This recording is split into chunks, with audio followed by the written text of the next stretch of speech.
चुड़ैल। गोरखपुर नाम का एक गांव हुआ करता था। उस गांव में ज्यादा लोग नहीं रहते थे। उस गांव में एक गर्भवती विधवा औरत रहती थी। उस औरत का नाम कमला था। कमला अपने घर में अकेली रहती थी। उसके पति की सारी जायदाद उसके नाम हो गई थी, पर सभी गांव वाले उस औरत को मनहूस औरत समझा करते थे और सभी उससे नफरत किया करते थे। एक बार कमला राशन की दुकान पर खाने का सामान खरीदने जाती है। भैया जी, जरा 1 किलो दाल चावल देना। अरे हाय हाय हाय हाय हाय! अरे मनहूस औरत, मेरी दुकान में अपशुगन करवाने आ गई क्या? है? चल जा यहाँ से। मैं कुछ नहीं देने वाला तुझे। भाग भाग यहाँ से, चल जा, निकल। भैया जी, ऐसा मत कहिए।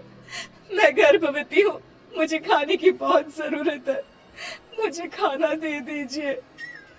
दुकानदार कमला को वहाँ से धक्के मारकर भगा देता है। तभी कमला रोते रोते उस गांव के किन्नरों के इलाके में आ जाती है। गांव वाले किन्नरों को उसी इलाके में रखा करते थे, क्योंकि वो लोग किन्नरों को पसंद नहीं करते थे और उनके इलाके में रहने से मना करते थे। तो किन्नरों ने उसी गांव में अपना एक इलाका बना लिया था। जब किन्नर लोग देखते हैं कि एक गर्भवती महिला रोते रोते उनके इलाके में आ गई है, तो सारे किन्नर कमला के पास जाकर उसका हाल पूछने लगते हैं। क्या हुआ बहन, तुम्हारी गर्भवती अवस्था में इतनी बुरी हालत कैसे है? तुम रो क्यों रही हो? तुम डरो मत, हम तुम्हें कोई नुकसान नहीं पहुंचाएंगे। तुम शांत होकर सब बताओ कि हुआ क्या है। मैं कमला हूँ। मैं गांव के दूसरे इलाके से आई हूँ। 2 महीने पहले ही मेरे पति की मौत हुई है।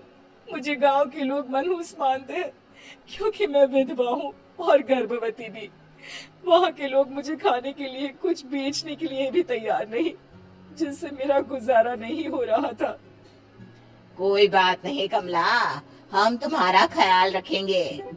किन्नर लोग कमला को एक खाली घर में रहने के लिए जगह दे देते हैं और उसकी देखभाल भी करते हैं। कुछ ही महीने बाद कमला अपने बच्चे को जन्म देती है, पर अफसोस, कमला बच्चे को जन्म देते ही अपनी जान गंवा देती है। जब सब किन्नर बच्चे को देखते हैं तो बहुत खुश हो जाते हैं, क्योंकि वो बच्चा भी किन्नर ही था। कमला ने एक किन्नर बच्चे को जन्म दिया था। अब इस बच्चे की देखभाल कौन करेगा? हम तो इस बच्चे को गांव के दूसरे इलाके में भी नहीं भेज सकते। और तो क्या हुआ, इस बच्चे की माँ नहीं रही तो हम इसे पालेंगे। अब ये हमारे इलाके में रहेगा, हमारे साथ रहेगा। फिर वो किन्नर उस किन्नर बच्चे को गोद ले लेते हैं, उसका नामकरण कराते हैं। उस किन्नर बच्चे का नाम शक्ति रखा जाता है। देखते ही देखते शक्ति बड़ी होने लगती है। उसके रंग रूप बहुत सुंदर थे। वो बहुत सुंदर किन्नर दिखती है। एक दिन शक्ति एक किन्नर से पूछती है, माँ जी सुनिए ना, ये गांव के दूसरे इलाके में भी तो लोग रहते हैं, तो हम वहाँ क्यों नहीं जाते? हम उनसे अलग क्यों रहते हैं? शक्ति, क्योंकि वो लोग हमारे जैसे नहीं, वो लोग हमें पसंद नहीं करते, इसीलिए हम उनसे अलग रहते हैं। क्यों? वो हमें क्यों पसंद नहीं करते? मुझे एक बार उस इलाके में जाना है। मैं एक बार वहाँ जाकर घूम कर आऊँ। शक्ति, खबरदार, जो तू उस इलाके में कभी भी गई तो अपनी जान नहीं गंवाना चाहती तो उस इलाके में कभी कदम भी नहीं रखेगी, समझी? इतना कहकर वो किन्नर वहाँ से चली जाती है। शक्ति उस किन्नर की बात सुनकर बहुत रोती है। माँ जी, ऐसा कैसे कह सकती हैं? उन्होंने इतनी सी बात के लिए मुझे इतना डांटा। अब तो मैं उस इलाके में जरूर जाऊंगी। फिर एक दिन शक्ति गांव के दूसरे इलाके में चुपके से जाती है। ये लोग तो हमारे जैसे ही इंसान हैं, तो ये हमसे नफरत क्यों करते हैं? जब शक्ति उस इलाके में पहुंचती है तो गांव के सारे आदमी उसके रूप से मोहित हो जाते हैं। वो लोग ये अंदाजा नहीं लगा पाते कि वो किन्नर है। शक्ति की सुंदरता देखकर सारे गांव वाले उसकी तारीफ करने लगते हैं। तभी गांव का चक्कर लगाने गांव के जमींदार का बेटा हर्ष वहां पहुंचता है। हर्ष भी दिखने में बहुत सुंदर होता है। जब हर्ष ने शक्ति को देखा तो वो भी उससे मोहित हो गया, और जब शक्ति की नजर हर्ष पर पड़ी तो वो हर्ष को देखकर मोहित हो गई। आपको पहले कभी इस गांव में देखा नहीं। इस गांव में आप नए हैं क्या? जी नहीं, वो मैं बस। तभी शक्ति बोलते बोलते रुक जाती है और मन में सोचने लगती है, अगर मैंने इनको बता दिया कि मैं दूसरे इलाके से आई हूँ तो वो समझ जाएंगे कि मैं किन्नर हूँ, इसलिए मुझे इनसे झूठ ही बोलना पड़ेगा। शक्ति हर्ष को कहती है, जी हाँ, मैं इस गांव में नई आई हूँ, यहाँ अकेली रहती हूँ। वैसे आप कौन है? आप भी इसी गांव में रहते हैं? जी हाँ, मैं इस गांव के जमींदार का बेटा हूँ। आपको किसी भी चीज की जरूरत पड़े तो आप मुझे बता देना, मुझे अच्छा लगेगा। ऐसे ही शक्ति और हर्ष एक दूसरे से रोज मिलने लगते। वो दोनों अपने प्यार का इजहार करने एक दूसरे से मिलने जाते हैं। तभी शक्ति का पीछा करते करते एक किन्नर वहां आ जाती है। शक्ति, शक्ति, मैं तुमसे बहुत प्यार करता हूँ। मैं तुमसे शादी करना चाहता हूँ। क्या तुम मुझसे शादी करोगी?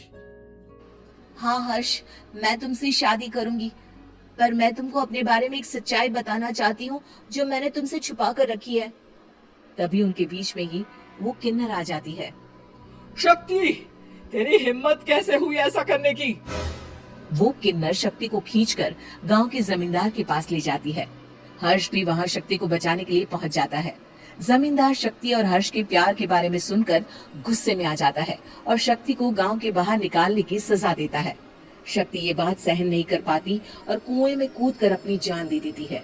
जमींदार हर्ष की शादी गांव की एक लड़की से करवा देता है, पर हर्ष इस शादी से खुश नहीं होता।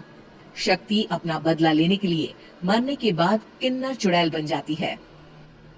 अब मैं इन गांव वालों को नहीं छोड़ूंगी, अब इनसे मैं अपने प्यार का बदला लूंगी। किन्नर चुड़ैल गांव वालों को परेशान करना शुरू कर देती है। एक बार वो रात को गांव के खेतों में पहुंच जाती है और वहां आग लगा देती है। सारी फसल जल के राख हो जाती है। जब एक आदमी रात को उठकर देखता है कि खेत में आग लग गई है, तो वो वहां पहुंच जाता है। वो देखता है कि खेतों के बीचों बीच एक किन्नर चुड़ैल खड़ी है और वहां खड़े होकर ताली बजा रही है। गांव वाला किन्नर चुड़ैल को देखकर बेहोश हो जाता है। जब सुबह उस आदमी को होश आता है तो वो सीधा जमींदार के पास जाता है। अरे जमींदार साहब, अरे वो किन्नर चुड़ैल ने मेरी सारी फसल चला दी। अब मैं क्या करूंगा? क्या होगा मेरा? जमींदार चुड़ैल किन्नर का नाम सुनते ही सब कुछ समझ जाता है। अब वो बहुत डर जाता है। उसी रात को जब जमींदार डर के मारे अपने कमरे में सो नहीं पाता, तभी वहां अचानक से किन्नर चुड़ैल आ जाती है। किन्नर चुड़ैल जोर जोर से जमींदार के आगे खड़ी होकर हंसने लगती है और ताली बजाने लगती है। जमींदार उस डरावनी किन्नर चुड़ैल को देखकर बहुत डर जाता है। तूने मेरे साथ बहुत बुरा किया, अब मैं तुझे जान से मार दूंगी। नहीं नहीं नहीं नहीं, मुझे माफ कर दो, मुझे मत मारो। मैं कभी ऐसा दोबारा नहीं करूंगा। अब तुम जो बोलोगी वही मैं करूंगा। ठीक है, मैं चाहती हूँ कि किन्नर इलाका गांव के इलाके से जुड़े और गांव का कोई भी आदमी किन्नर समाज से द्वेष ना करे, उससे नफरत ना करे, नहीं तो मैं सारे गांव को मार दूंगी। और तुम गांव में एक नया कानून बनाओ कि अगर किसी ने भी किन्नर समाज को हानि पहुंचाने की कोशिश भी करी या इनसे भेदभाव करने की भी कोशिश करी, तो उनको कड़ी से कड़ी सजा मिलेगी। हाँ हाँ हाँ हाँ, मैं ऐसा ही करूंगा। तुम जो बोलोगी वो मैं करूंगा, पर मुझे जाने दो प्लीज। तब वो किन्नर चुड़ैल वहां से चली जाती है। गांव का जमींदार किन्नर चुड़ैल का कहा मानते हुए दोनों इलाकों को एक कर देता है और नया कानून भी लागू कर देता है। तब से वहां किन्नर समाज और बाकी गांव वाले शांतिपूर्वक रहने लगते हैं।